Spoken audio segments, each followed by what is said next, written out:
அஸ்ஸலாமு அலைக்கும் friends, welcome to my channel. இந்த வீடியோவில் சாம்பார் சாதம் எப்படி பண்ணுறதுங்கிறத பார்க்க போகிறோம். நான் சாதம் செய்கிறதுக்காக 150 கிராம் அரிசியும் 50 கிராம் துவரம் பருப்பு எடுத்திருக்கேன். எல்லாம் சேர்த்து ஒரு கப் ஃபுல்லாகிற அளவுக்கு மெஷர் பண்ணியிருக்கேன். பருப்பையும் அரிசியையும் ஒரு பாத்திரத்தில் சேர்த்து அரை மணி நேரம் ஊற வைக்கலாம். அரிசி நல்லா ஊறணும், அப்போ தான் சாம்பார் சாதம் நல்லா குழைவாக வரும். ஃபஸ்ட்டு ஒரு குக்கர் எடுத்துக்கலாம். அதில் 2 டேபிள் ஸ்பூன் ஆயில் ஆட் பண்ணிக்கிறேன்.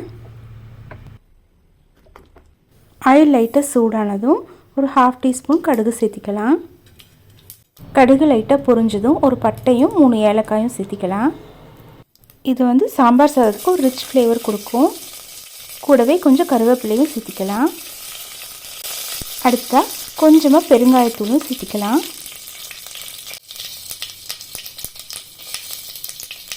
நெக்ஸ்ட்டு ஒரு 10 சின்ன வெங்காயத்தை பாதியாக கட் பண்ணி சேர்த்துருக்கேன். சாம்பார் சாதம்னாலே சின்ன வெங்காயம் தான் சேர்க்கணும், அப்போ தான் நல்லா டேஸ்ட்டாக இருக்கும். நீங்கள் விருப்பப்பட்டால் ஒரு பெரிய வெங்காயம் கூட சேர்த்துக்கலாம். சின்ன வெங்காயம் நல்லா பொன்னிறமாக வணங்கினதும் ஒரு பெரிய தக்காளி பொடியாக கட் பண்ணி வச்சுருக்கேன், அதையும் சேர்த்துக்கலாம். தக்காளி நல்லா கொலைய வணங்கினதுக்கப்புறமா நம்ம கட் பண்ணி வச்சுருக்க காய்கறிகளை சேர்த்திக்கலாம். நான் என்னென்ன காய்கள் சேர்த்திருக்கேன்னா, ஒரு முருங்கைக்காய், 2 கேரட், 4 பீன்ஸு, 2 கத்திரிக்காய், 2 உருளைக்கிழங்கு.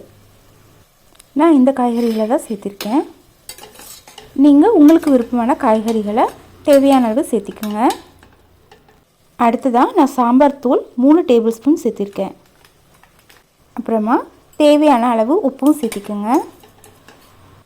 இப்போ எல்லாத்தையும் சேர்த்து நல்லா கலந்து விட்டு வணக்கலாம். எண்ணெயில் 2 நிமிஷம் வணக்கினதுக்கப்புறமா தேவையான அளவு தண்ணி ஊற்றிக்கலாம். நான் அரிசியும் பருப்பும் சேர்த்து ஒரே கப்பில் மெஷர் பண்ணேன். 1 கப் அரிசி பருப்புக்கு 4 கப் அளவுக்கு தண்ணி சேர்த்துருக்கேன். நீங்களும் எந்த கப்பில் மெஷர் பண்ணுறீங்களோ அதே அளவு 4 மடங்கு தண்ணி சேர்த்திக்கணும். நல்ல ஒரு கொதி வந்ததுக்கப்புறமா அரிசி சேர்த்துக்கலாம். அரிசி சேர்த்ததுக்கப்புறமா உப்பு காரம் செக் பண்ணிவிட்டு குக்கரை மூடி வச்சிடலாம். ஒரு 4 விசில் ப்ரெஷர் ஃபுல்லாக ரிலீஸ் ஆனதுக்கப்புறம் ஓப்பன் பண்ணி பார்க்கலாம். மல்லித்தலையை கொஞ்சம் தூவி விட்டு கிளறி விடலாம்.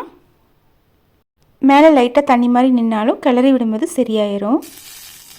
அடுத்ததான் நீங்கள் விருப்பப்பட்டால் கொஞ்சமாக நெய்யில் முந்திரி தாளித்து சேர்த்திக்கலாம். முந்திரி சேர்க்குறது ஆப்ஷனல் தான், நீங்கள் விருப்பப்பட்டால் சேர்த்திக்கோங்க.